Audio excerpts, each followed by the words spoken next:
So this is my first year keeping bees. The hive is 20 feet from our back door. We interact with them daily. We know when they're busy. We know what times of day they peak. We know they don't come out if it's below 55 degrees. We've gotten very close with this hive.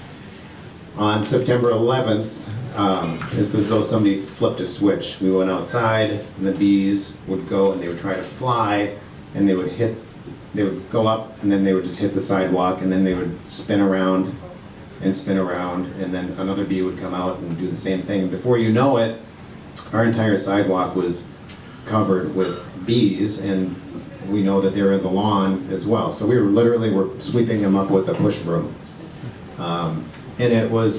We used to, I think Marlis calls it BTV, where if you're a new beekeeper and you're really fascinated by what they're doing, you just watch them come and go, and they've got different colors of pollen and all, they've been 2 miles in every direction. And we really enjoyed that throughout the summer. On September 11th and 12th, we couldn't watch them. It was tragic, truly. We kept thinking the next bee to come out of the hive would fly away, but they just didn't. Every single one that came out would fall out the hole and just wiggle around the ground. So that's what happened. We actually, I don't think, had a total loss. They survived. We also had the lowest concentration of the fipronil of the 3 hives. So we'll see what happens in the spring, but I think there might be still some bees in the hive. When I talk to people and neighbors about this, and what struck me is that whoever had applied this pesticide, if they had known and could see what was happening as a result, they would be horrified. But the thing that we're all affected by every day, whether it's our cholesterol levels, or pardon me if we smoke, but if we smoke, if you can't see it, you don't understand what's happening. So if you apply a pesticide and then a bee colony dies a mile away and you never see it, I didn't do anything wrong. If they knew that, and that's what I've been trying to do. This is my reaction to this, is I'm trying to just engage people in dialogue, explain what happened, reinforce that whatever we do, there can be consequences even if we don't see them. And the other thing that Marla just alluded to, as my bees were dying, other bees were coming in of different types, and they were eating my dying bees and my dead bees. So they were very likely taking these pesticides back to their wild colonies. So the ripple effect. The only reason we saw these 3 hives is because the 3 of us, they're urban. We walk by them every single day. We have no idea how many wild hives were affected at the same time. So that's my takeaway, is I encourage people to consider the consequences of their actions, even if they couldn't possibly see it. Think twice. If your gardener recommends that you need to do something in the fall because they want to sell you another $50 treatment, be skeptical, be curious, and if you don't really need to do it, just don't do it. Well, the first thing I did, I thought, got paranoid. I thought one of my neighbors was after them. But I don't have any nasty neighbors that I know of. I called my bee mentor, Jenny Warner, over here, and she came over and looked, and then later that day she told me that there were 2 other hives in the neighborhood that were having the exact same thing happen. And not that it's a good thing, but at least it wasn't an isolated incident. I could rule out that I had a crazy neighbor that was doing something. So Jenny was really the one that sounded the alarm, and the next day, on the 12th, the U was there. I came home in the middle of the day, and it looked like a CSI investigation. They had bunny suits on, and they had the whole hive torn apart, and there was a state ag department, and I'm signing releases, and they're bagging things up, and so Jenny's the one who really kicked it all into action. Okay, Catherine, for some reason I can't. Oh, there you are. People often ask me, why did you start beekeeping? Until about 2 years ago, we lived in Belgium for 12 years. Flemish isn't an easy language, so I studied it all 12 years. Every week I drove by a beekeeper on my way to school and was fascinated by those fleeting moments, watching him. When we moved to Minneapolis, we bought a house with a nice sized yard. The first year we planted a cherry tree and built organic fruit and vegetable gardens. The yard came with a mature apple tree and a 7-foot fence around it.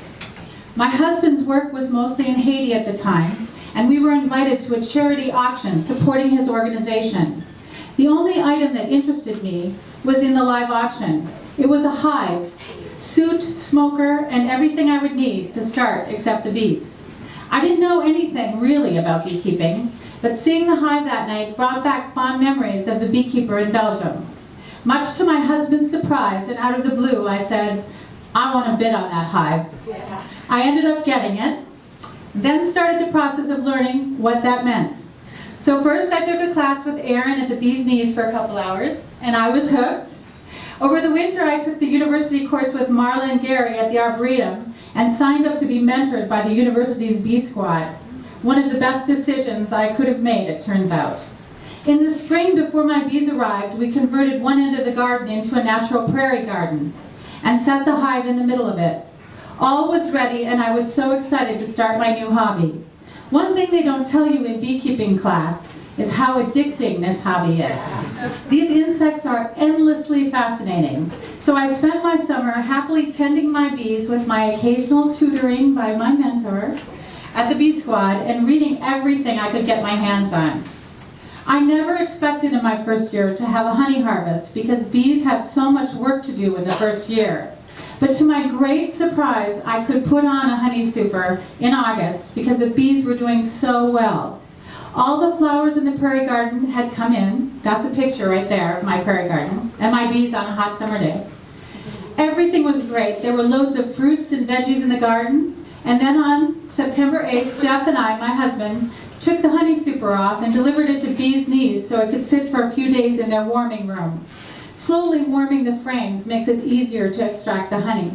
A few days later on Thursday, we headed in the morning to Bee's Knees to extract our honey on their great honey extracting bicycles.